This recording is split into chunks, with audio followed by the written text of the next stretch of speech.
Citizens, it's that time. You're officially in the Alert Zone. Welcome to the Alert Zone TV. I'm the Wizard Uncle James. I would love for you guys and girls to become a citizen. You already know how to do that. If you're able, if you're 18 years of age or older and are able to be legally armed in America, practice your Second Amendment rights. It is not illegal under the Constitution. Also, since we're a worldwide movement, protect yourself wherever you are. So,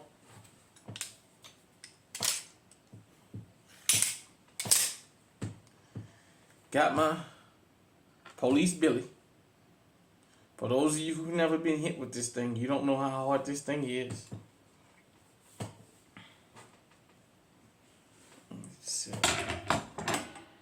And I wanted to just talk for a few minutes about encounters with law enforcement. And while we do that, here in the Alert Zone,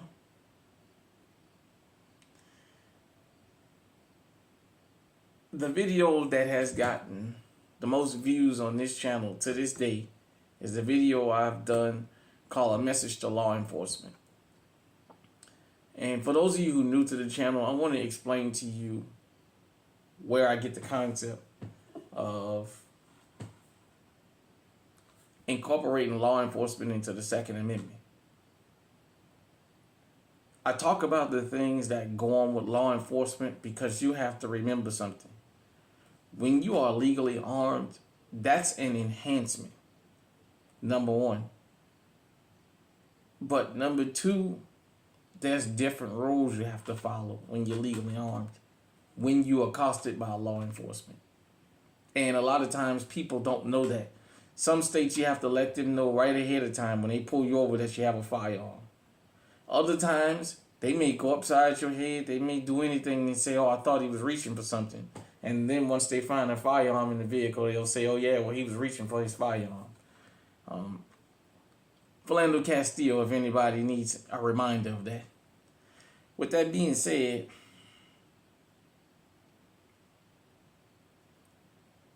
there's a consensus out there about it's just a few bad apples, and if you just comply, everything gonna be fine. I teach you here in the Alert Zone to make your encounter with law enforcement be as quick as possible, because the longer you're there, the longer the potential for something to happen physically grows. And I just wanted to talk about the Tyreek Hill situation. For those of you guys and girls who don't know, the Miami Dolphins wide receiver Tyreek Hill was stopped today right before the game. They said he was speeding. The video has surfaced of him being put face down in the street and handcuffed. And as he's being handcuffed, you can hear 3 or 4 officers yelling a lot of obscenities at him. They got him up on his feet. The person that was recording drove a little bit further because a car stopped in front of them. And as they drove further and was able to get another angle, you can see Tyreek standing up with his arms behind his back and already cuffed. And the officer runs and kicks him to the ground. He's already handcuffed. He's already following the other officers. What did you run and kick this guy for? This thing about didn't know who he was, they knew who he was. Believe me, they did. He was driving his black Lamborghini, and even Tyreek hinted at what part of that problem was. But the reason A Message to Law Enforcement resonated with so many people who never seen this channel before, who's not even into Second Amendment like that, was I pointed out something that happens every day and the whole world seeing it. The whole world starting to see it in real time. Before camera phones and social media, this kind of stuff was always called a lie. This kind of stuff was always called it's not true, it don't happen, just comply. Maybe he was doing something. What did you do that the police attacked you? They don't just beat on you for nothing. in the last 10 to 15 years with cell phone cameras and videos, little bit by little bit by little bit, that has been getting debunked.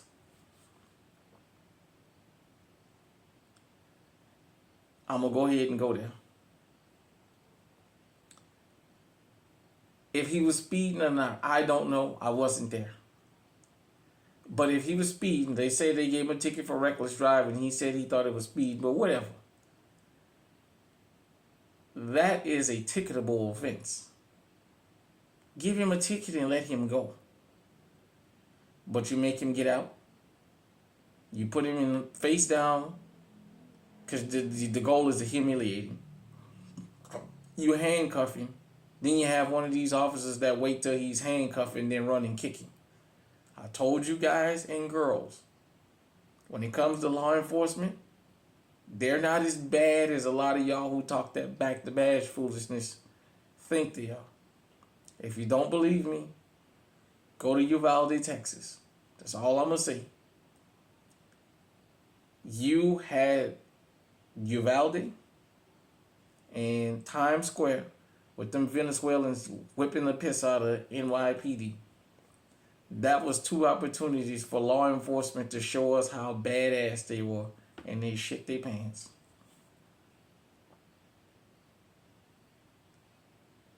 Now, Brother Tyreek, I know he got up there and said that a few bad apples and everything. We got to stop that. We got to stop pushing that fairy tale that there's a few bad apples. It can't keep happening across the country, across the world, and it's a few bad apples. See, the one thing about America, we can point at everybody else's law enforcement being crooked, but we can't point at ours.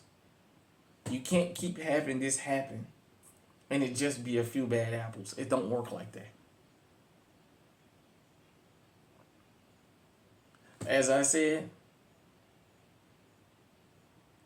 if once he was in cuffs, he's already subdued. There's nothing else he can do. He's standing up on the sidewalk, and then this cop waits and runs and kicks him in his back to the ground.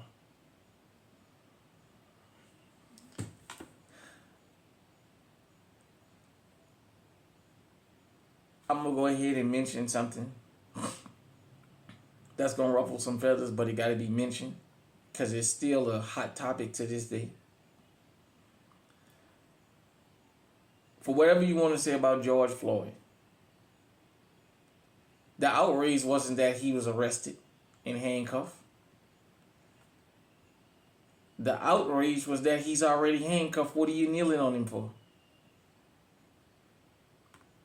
First off, this counterfeit $20 bill he's supposed to have had, I've never seen it. I've never heard evidence of it ever showing up. They claim he was trying to pass off counterfeit money, yet they never showed it in public and said, hey, this the money he had. But for whatever you think of him, I know some people going to say, oh, well, he was hyped up off drugs. That's why. The point is, he was already handcuffed. There was no need to do what was done to him. That's the point. And then it comes out earlier this year, maybe 2 or 3 months ago, that Chauvin had done this to another woman a couple months before George Floyd.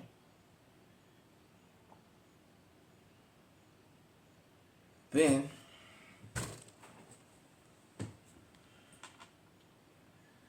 excuse me, everybody. I'm gonna show you. We're gonna talk about something real quick.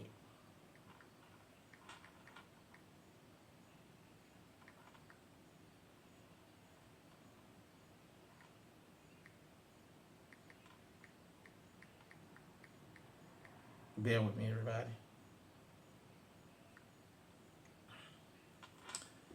For those of you who don't know the story of Michael Craig,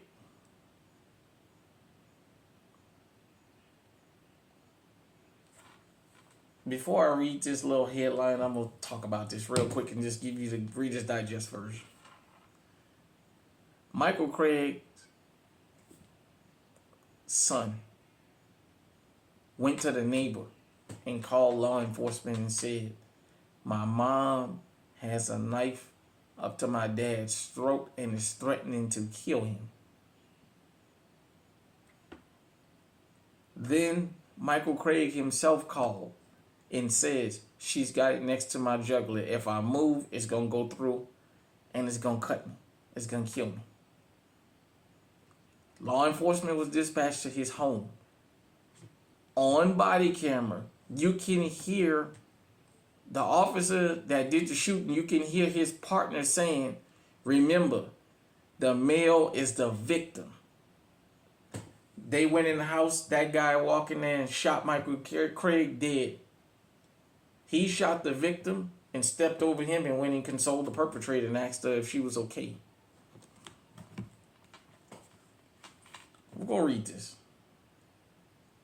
$8.75 million settlement to children of man shot to death during domestic violence call gets committee approval. The settlement goes to City Council for approval at Wednesday's meeting.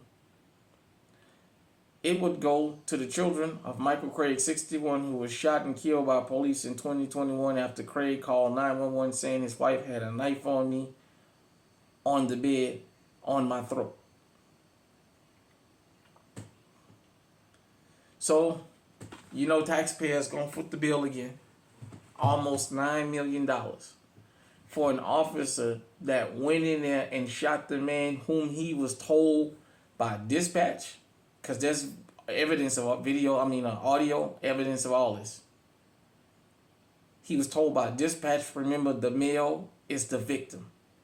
His partner told him that on the way up the stairs, and he went in there and shot that man anyway, because that was his opportunity to kill and get away with it. And the taxpayers going to have to foot that bill. We keep talking about the taxes being raised and how our taxes keep going up in this country. Look at what we're funding.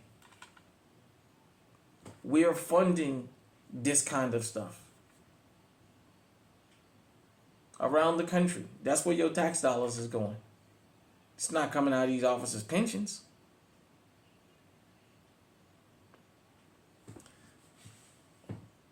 When I tell you, even Tyreek himself said if he wasn't Tyreek Hill, goodness knows what would have happened to him. When I tell you guys and girls, being legally armed, we have to be very careful about how we deal with law enforcement. I mean that. Because it can go any way at any time, and it can happen to any of us. Definitely shout out to everybody that has commented on the message to law enforcement. That video, I think, is over 15,000 views. It is the most viewed video on this channel.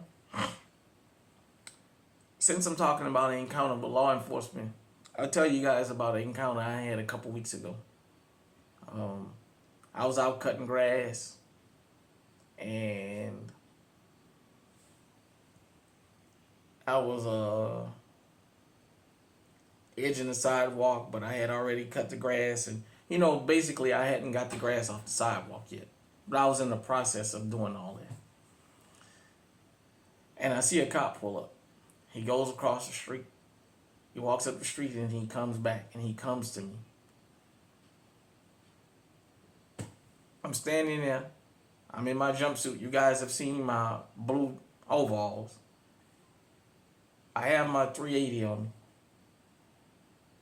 And I'm just out cutting grass, and he comes up to me and, how you doing? And I, shut the lawnmower off, what have you, weed eater.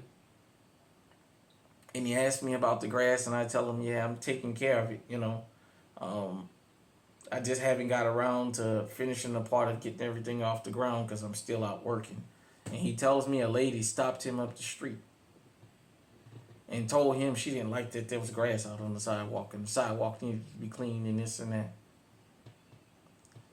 Then he took my name and my birthday. And I know what he went and did. He went and got in his car and he ran my information to see if I was wanted for anything. Now, under the law, I didn't do anything wrong. And I didn't have to give him that information. I'm standing there with a firearm on me. And my goal is to not escalate this. I know the lady did that to him because he didn't just stop on his own. And I knew what woman he was talking about because I had seen her earlier. And then a few minutes later, she comes strolling up the fucking street. But nevertheless, on paper, I should not have given him my name and my birthday. But it was a strategic move because I'm legally armed, number one. And number two, I'm not in the mood for escalating none of this. Even if he winds up leaving with none of my information, I'm not in the mood for escalating none of this. Because I don't know who's standing behind that badge and I don't know who's standing behind that gun. It's one of them times where it's just not worth getting into an argument about.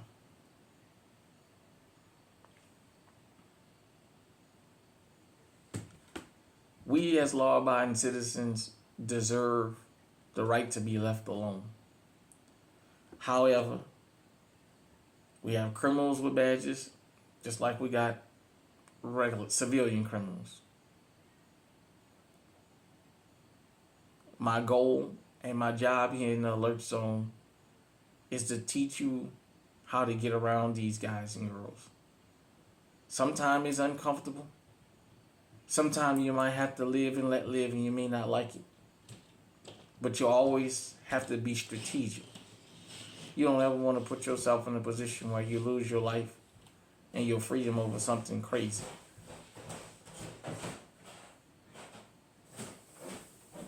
Hit me in the comment section. Let me know what you think. Until next time, stay safe, stay armed, stay on high alert.